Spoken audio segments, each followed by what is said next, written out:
Hello, my name is Haze. I'm a physical therapist here at InMotion OC, and today I'm going to talk to you about a common shoulder injury called impingement. To understand impingement, we first have to talk a little bit about the shoulder joint. The shoulder joint is a ball and socket joint. This ball and socket joint allows for lots of degrees of mobility, so reaching overhead, reaching out to your side, reaching behind your back, and throwing activities.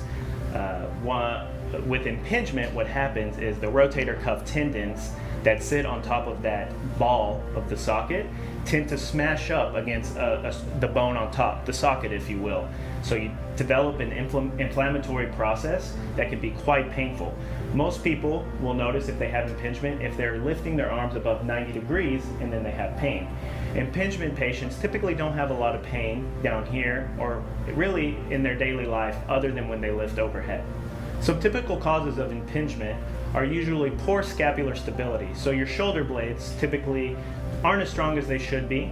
The shoulder blades function as the core of the upper body. So if you want to think of it that way, the shoulder blades are typically your core. They really pull you back.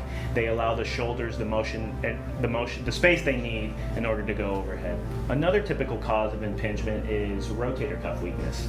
If the rotator cuff is weak, then the action of the rotator cuff doesn't work how it should, and you could end up with an impingement syndrome. The funny thing about this is that the rotator cuff weakness in turns on itself, and you end up irritating the rotator cuff tendons, and this is what is known as the impingement syndrome. Some common pain management for impingement syndrome is just rest.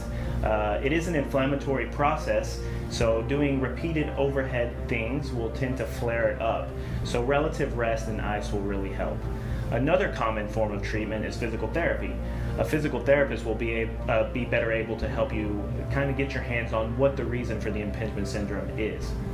So come on in to InMotion OC and speak to one of our physical therapists. He'll listen to you, talk to you, and together you guys can decide what the best option for your shoulder pain is.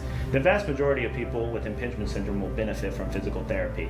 If your physical therapist feels like you're not physical therapy appropriate, he will let you know and we will refer you on to the physician appropriate for you. We hope to see you soon.